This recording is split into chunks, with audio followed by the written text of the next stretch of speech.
you a quick story if you have time. I came to Minnesota from Brooklyn, straight out of yeshiva, newlywed.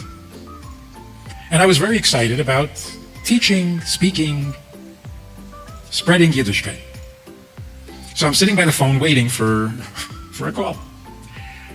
A call comes in, a teenage girl from a rural town outside of Minneapolis. She goes to a high school of 2,000 students, and there are 4 Jewish kids in the whole school. 2 of them are in her class, she and another girl, and their class is discussing intermarriage in a public school. I never found out why they were discussing intermarriage. But she says a priest had come to present the Catholic view, and a minister had come to present the Protestant view, and these 2 Jewish kids would like to have a rabbi come and present the Jewish view on intermarriage. Would I come? I said, would I come? That's what I'm here for. So of course, yes, I'll come. She tells me the date and the place, fine. The day comes, and I'm thinking, what should I wear? High school, teenagers, no need to be formal. So I put on a leather jacket, a motorcycle jacket, and I go off to the appointment. This is really rural Minnesota. In the warm months, students come to school on horseback. I come into the classroom, and if you know the Yiddish expression, "Se werd mir finster vor de Augen." I am shocked and dismayed because the priest and the minister are both there. So this turns out to be one of those stories, a priest, a minister, and a rabbi. But this actually happened. You know, a priest, a minister, and a rabbi walked into a bar, and the bartender said, "Is this some kind of joke?" But this one really happened. See, I had misunderstood. They hadn't already spoken.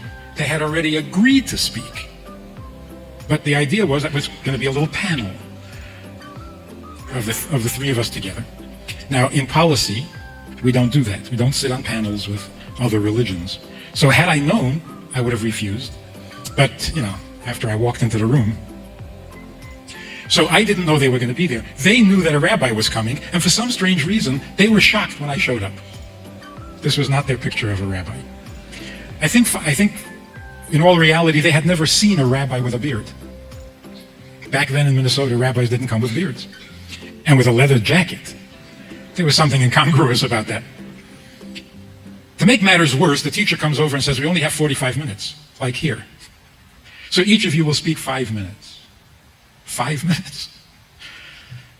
This is getting really ridiculous. And this is not legitimate. I'm not supposed to be here. So I'm very uncomfortable. They're old enough, the priest and the minister are old enough to be my father. And this is my first speaking engagement of my career. And it's all wrong. The priest spoke first, and in approximately 5 minutes, he said that intermarriage is forbidden, the church cannot sanction this marriage, you're not considered married, but if it does happen, you have to raise your children Catholic. About 5 minutes. The minister spoke about 5 minutes, and he said, marriages are difficult enough, look at the divorce rate, look at the problems. The last thing you want to do is add another stress to the marriage by marrying somebody from a different faith, and he has some pamphlets to give out after class. Now it's my turn. I get up, and I panic. I am paralyzed. I can't think of anything to say. Nothing.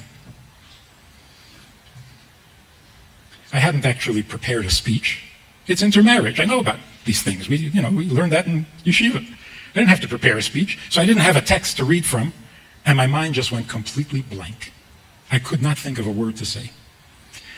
Firstly, because this whole thing was wrong. I wasn't supposed to be there. The whole setup, it was just a big mistake. Secondly, what should I say? It's forbidden. It's against the Torah. The Torah says you should not marry out. I'll sound like the priest. If I say psychologically, sociologically, it's not a good idea, you're not going to understand each other, I'll sound like the minister.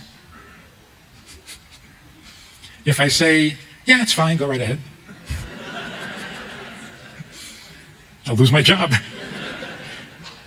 Anyway, I had nothing to say. I went completely paralyzed. I couldn't think of a word. So I'll tell you what happens when you get that way. There are 40 students waiting for you to speak, and your brain has nothing to offer. So what happens is your mouth starts to talk. Because you have to. So your mouth starts to talk, and your brain is thinking, where are you going with this? What's your point? So I find myself saying, I don't understand why we're discussing intermarriage. This is modern times. It's 1971. This is modern times. In the 70s, nobody bothers getting married anymore.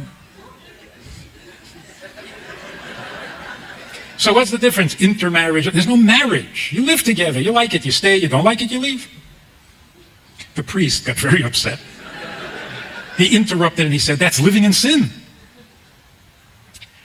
I said, that's what's going on. So why are we discussing intermarriage? There's no marriage.